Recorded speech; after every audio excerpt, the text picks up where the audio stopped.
होने लायक है या नहीं, इस सवाल पर मचा घमासान। संगम के पानी को लेकर केंद्र और उत्तर प्रदेश के बीच दिख रही टकराहट। केंद्र की रिपोर्ट को यूपी के सीएम योगी आदित्यनाथ ने किया खारिज।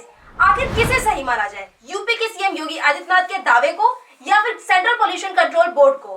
क्या है पूरा मामला, चलिए विस्तार से बताते हैं। नमस्कार, आप देख रहे हैं 24 अड्डा। मैं हूं आपके साथ Anjali Mishra. Central pollution control board ने 3 फरवरी को एक रिपोर्ट दी थी। इस रिपोर्ट में महाकुंभ स्नान के दौरान गंगा में बैक्टीरिया के स्तर में बढ़ोतरी की बात की गई थी। इस रिपोर्ट में यह कहा गया था कि महाकुंभ मेले के दौरान फीकल कोलिफॉर्म का स्तर प्रति 100 मिलीलीटर में 2500 यूनिट की सेफ लिमिट से ज्यादा है। इस रिपोर्ट के सामने आने के बाद हड़कंप मच गया था। रिपोर्ट में यह भी कहा गया था कि संगम का पानी नहाने तो क्या आचमन के लायक भी नहीं है। इस रिपोर्ट से यूपी सरकार की तैयारियां सवालों के घेरे में आ गई हैं। विपक्ष इस मुद्दे को लेकर यूपी सरकार पर हमलावर हो गए हैं। ऐसे में खुद योगी आदित्यनाथ आगे आए, उन्होंने इसे प्रोपेगेंडा बताया। उन्होंने कहा कि यह महाकुंभ का दुष्प्रचार करने का प्रोपेगेंडा है। उन्होंने दावा किया कि संगम का पानी न सिर्फ नहाने के लिए बल्कि आचमन के योग्य भी है।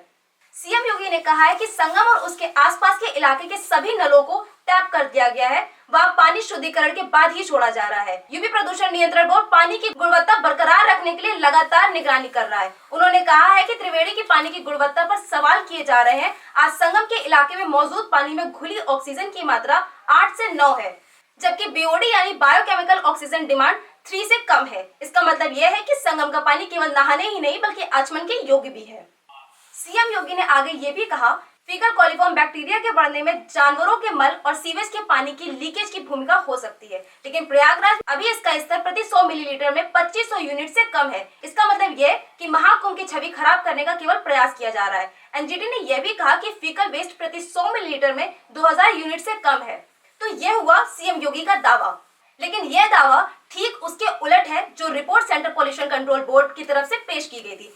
सीपीसीबी ने एनजीटी को रिपोर्ट देते हुए साफ दावा किया था कि महाकुंभ मेले के दौरान फीकल कोलिफॉर्म का स्तर प्रति 100 मिलीलीटर में 2500 यूनिट की सेफ लिमिट से कहीं ज्यादा है। केंद्रीय पॉल्यूशन कंट्रोल बोर्ड ने नेशनल ग्रीन ट्रिब्यूनल को जो रिपोर्ट दी थी उसमें कहा गया था कि मेले के दौरान उत्तर प्रदेश के प्रयागराज में अलग अलग स्थानों पर नदी के पानी में फीकल कोलिफॉर्म का स्तर स्नान की गुणवत्ता मानकों यानी क्वालिटी स्टैंडर्ड के अनुरूप नहीं था। एनजीटी अध्यक्ष न्यायमूर्ति प्रकाश श्रीवास्तव की अध्यक्षता वाली बेंच 17 फरवरी को प्रयागराज में गंगा और यमुना नदियों के अपशिष्ट जल के बहाव को रोकने के मुद्दे पर सुनवाई कर रही थी और तभी यह जानकारी सामने आई। इस रिपोर्ट के बाद एनजीटी ने उत्तर प्रदेश प्रदूषण नियंत्रण बोर्ड को इस मामले में व्यापक रिपोर्ट सबमिट करने का आदेश दिया था। तो कुल मिलाकर एक तरफ जहां सेंट्रल पॉल्यूशन कंट्रोल बोर्ड की तरफ से जहां संगम का पानी पर सवाल उठाया जा रहा है, वहीं यूपी के सीएम योगी आदित्यनाथ ने इसे पूरी तरह खारिज करते हुए साफ कहा है कि संगम का पानी न सिर्फ नहाने के लिए बल्कि आचमन के लिए भी योग्य है। इस पूरे मामले में आपकी क्या राय है, कॉमेंट कीजिए।